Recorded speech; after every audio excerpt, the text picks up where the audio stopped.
یوحنا باب دویم.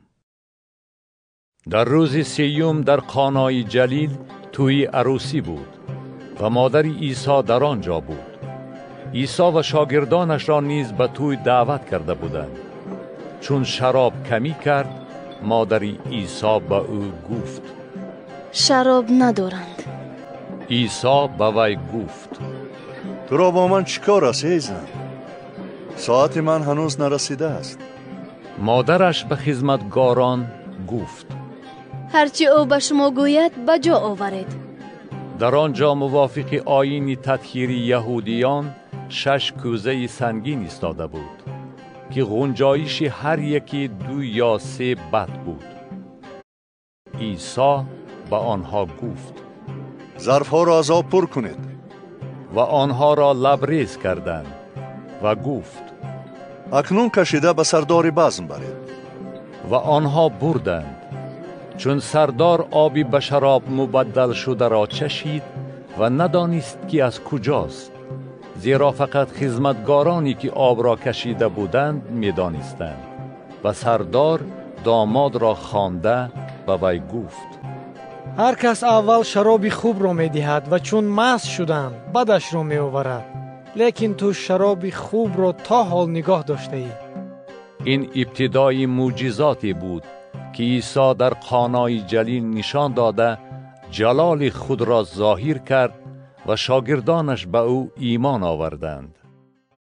پس از آن او با مادرش، برادرانش و شاگردانش به کفرنهم آمد و در آنجا ایامی کمی ماندند. و چون عید فیس یهودیان نزدیک بود، عیسی به یروشلیم رفت و دید که در معبد فروشندگانی گاو و گوسفند و کبوتر و صرافان نشستند و تازیانه از ارغمچین ساخته همه را با گاو و گوسفندان از معبد پیش کرد و تنگه های صرافان را پاشیده میزهاشان را چپه کرد و به کفتر فروشان گفت: اینها را از اینجا گرفته برید و خانه پدری مرا خانه سوداگری نسازید. و شاگردان او به خاطر آوردند که نوشته شده است: رشک خانه تو مرا خورده است. آنگاه یهودیان به او رو آورده گفتند: با ما چه علامت نشان میدهی که این کارها را میکنی؟ عیسی در جواب آنها گفت: این معبد را ویران کنید و در 3 روز من آن را برپا خواهم کرد.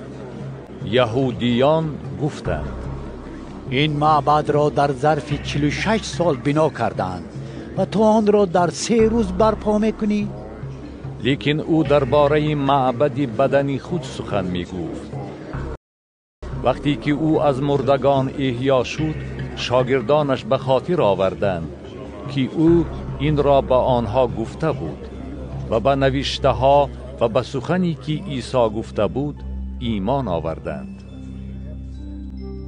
و هنگامی که در عید فیس در یروشلیم بود، بسیار کسان معجزاتی را که او نشان میداد دیده به اسم او ایمان آوردند. لیکن عیسی به آنها اعتماد نکرد، زیرا که همه را می شناخت و احتیاج نداشت که کسی درباره انسان شهادت دهد، زیرا که آنچه در انسان است خود می دانست.